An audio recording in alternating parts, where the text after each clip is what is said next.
अस्सलाम वालेकुम friends, welcome two मायराजो kitchen. अॼु असां मायराजो किचन में खणी आया आहियूं लंच बॉक्स स्पेशल रेसिपी जंहिंजो नालो आहे पटेटो सैंडविच।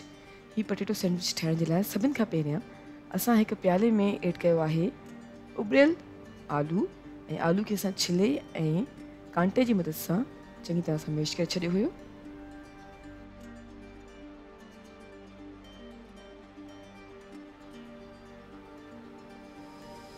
प्याले में आलू ऐड करण खां पोइ हाणे विझूं था सन्हो कटियल बसर जेको आहे 2 टेबल स्पून जे बराबरि ऐं सन्ही कटियल गजर आहे 3 टेबल स्पून।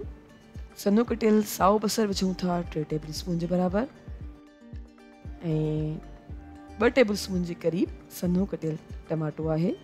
लूणु विझूं था असां 1/4 टीस्पून। तव्हां चाहियो त पंहिंजी टेस्ट जे हिसाब सां घटि या वधि करे सघो था। ऐं कारनि मिर्चनि जो पाउडर आहे 1/4 टीस्पून।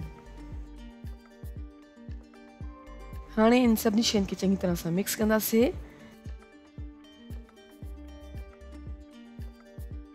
ऐं चङी तरह सां मिक्स करण खां पोइ हाणे असां हिते हिकु ब्रेड स्लाइस खयो आहे ऐं ब्रेड स्लाइस जे मथां असां चङी तरह सां फैलाईंदासीं तक़रीबन 2 टीस्पून जे क़रीब टमेटो केचप।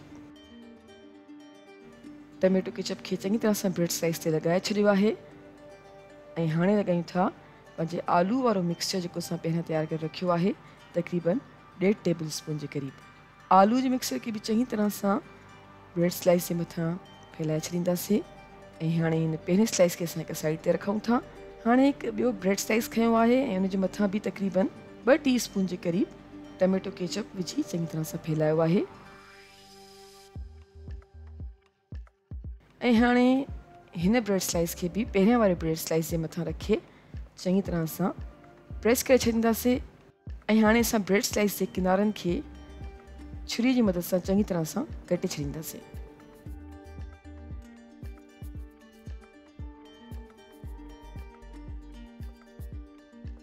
ब्रेड स्लाइस जा किनारा असां कटे छॾिया आहिनि। हाणे असां हिते खयो आहे हिकु फ्राइंग पैन ऐं फ्राइंग पैन में असां तक़रीबन 1 टेबल स्पून जे क़रीब तेल विधो आहे ऐं तेल खे चङी तरह सां फैलाए छॾियो आहे।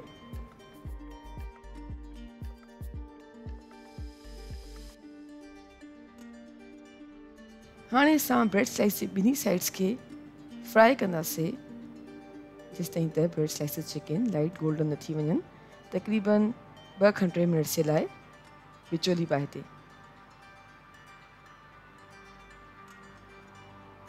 जी फ्रेंड्स, असां तक़रीबन 2 खां 3 मिनट जे लाइ ब्रेड स्लाइसिस खे विचोली बाहि ते पचायो आहे ऐं ब्रेड स्लाइसिस लाइट गोल्डन थियण लॻा आहिनि।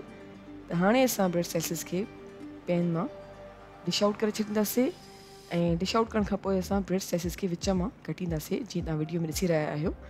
सैंडविच शेप ॾींदासीं ट्रिकुंडो ऐं विच मां कटे असां 2 सैंडविचिस तयारु करे छॾिया आहिनि ऐं असांजा मज़ेदार पटेटो सैंडविच बिल्कुलु तयारु आहिनि। तव्हां पंहिंजे ॿारनि खे लंच बॉक्स में पटेटो सैंडविच सां गॾु कॉम्बिनेशन में खीरे जा स्लाइसिस ॾेई सघो था ऐं एप्पल स्लाइसिस बि ॾेई सघो था। उमेद कयूं था तव्हांखे असांजी अॼु जी रेसिपी ऐं असांजो जो लंच बॉक्स जो आइडियो ज़रूरु पसंदि आयो हूंदो। Thank you so much for watching. असांजी वीडियो खे लाइक कजो ऐं असांजे चैनल खे सब्सक्राइब ज़रूरु कयो। तव्हां सां इंशाल्लाह मुलाक़ात थींदी हिकु ॿी वीडियो में। तेसिताईं अल्लाह हाफ़िज़।